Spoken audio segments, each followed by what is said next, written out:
So this is a deer run that is out back of our apartment.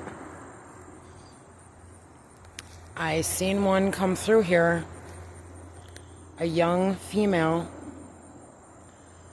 about maybe 3 days ago. So when I see her again, I will definitely get a video. So this is where the deer comes through here. Obviously, in upstate New York, you have to be very careful because the deer have deer ticks, which carry Lyme disease, which 2 of my sons have had. You have to take a course of antibiotics